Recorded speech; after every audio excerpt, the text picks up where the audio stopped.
आज एक सवाल अपने आप से पूछिए। पूरा दिन बीत जाता है, लेकिन रात को मन में एक ही बात घूमती रहती है। आज किया क्या मैंने? सुबह आंख खुलते ही मोबाइल हाथ में आ जाता है।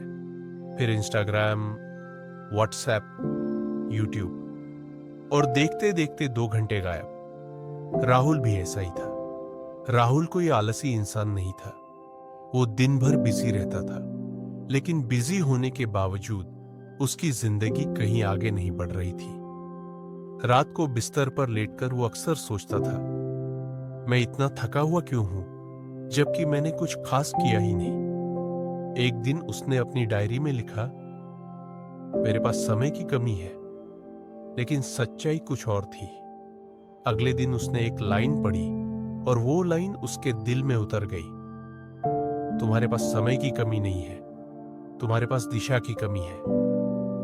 राहुल के दिमाग में एक सवाल पैदा हुआ, अगर सबके पास दिन में 24 घंटे होते हैं, तो कोई आगे क्यों निकल जाता है और कोई वहीं का वहीं क्यों रह जाता है? यहीं से राहुल ने अपने समय को समझने की शुरुआत की।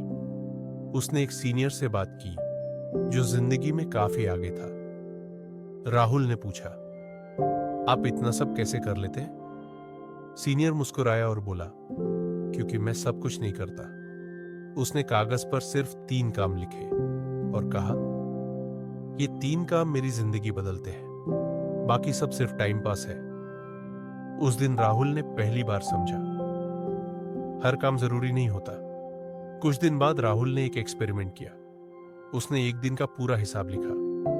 मोबाइल 4 घंटे, बेकार की बातें 2 घंटे, असल काम मुश्किल से 1 घंटा। राहुल खुद से नाराज हो गया। उसे समझ आ गया, समय उड़ता नहीं है, हम खुद उसे उड़ा देते हैं। उस दिन उसने फैसला किया, अब मोबाइल उसे कंट्रोल नहीं करेगा।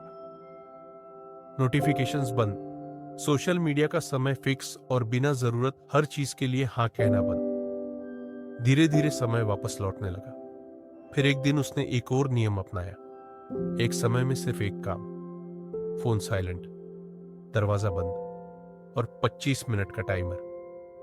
पहली बार उसे महसूस हुआ कि वो सच में काम कर रहा है। उसे समझ आ गया, मल्टीटास्किंग एक झूठ है, फोकस ही असली ताकत है।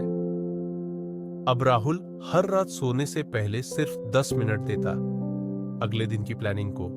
कल क्या करना है, किस समय करना है, और सबसे जरूरी क्या नहीं करना है। सुबह उठते ही वो कंफ्यूज्ड नहीं रहता। उसका दिन पहले से तय होता। लेकिन कुछ दिन बाद राहुल फिर थकने लगा। वो सोचने लगा, क्या मैं फिर वही गलती कर रहा हूं? तभी मेंटोर ने कहा, समय को नहीं, अपनी एनर्जी को मैनेज करो। राहुल ने अपनी नींद सुधारी, मोबाइल कम किया, थोड़ी एक्सरसाइज शुरू की। अब वही 24 घंटे पहले से ज्यादा ताकतवर लगने लगे। मोटिवेशन कभी आता था, कभी चला जाता था, लेकिन राहुल ने एक चीज पकड़ी, डिसिप्लिन। मन करे या ना करे, मूड हो या ना हो, काम हर दिन एक ही समय पर। धीरे धीरे मेहनत आदत बन गई, और आदत पहचान। 6 महीने बाद राहुल वही इंसान नहीं था। अब वो कहता था, मेरे पास समय है, क्योंकि अब समय उस पर हावी नहीं था, वो समय पर हावी था। और अंत में राहुल ने एक बात सीखी, अगर तुम अपने समय के मालिक नहीं बने, तो जिंदगी तुम्हें हमेशा बिजी रखेगी, लेकिन कभी आगे नहीं बढ़ने देगी। आज सवाल राहुल से नहीं, आपसे है। क्या आप अपने समय के मालिक बनना चाहते हैं, या फिर समय का गुलाम बने रहना चाहते हैं? फैसला आपका है, क्योंकि समय कभी वापस नहीं आता। शायद तुम्हें आज ये कहानी किसी और की लगी हो, लेकिन सच ये है, ये कहानी तुम्हारी ही है। क्योंकि हर वो इंसान जो देर से जागता है, वो कभी ना कभी जाग ही जाता है। ऐसे ही ऑडियो बुक्स को सुनने के लिए और अपने आप को बेहतर बनाने के लिए हमारे चैनल द लर्निंग लाइब्रेरी को जरूर सब्सक्राइब करें और बेल आइकन दबाना बिल्कुल न भूलें, ताकि हर नया ज्ञान भरा वीडियो आप तक सबसे पहले पहुंचे। फिर मिलते हैं एक नए वीडियो में।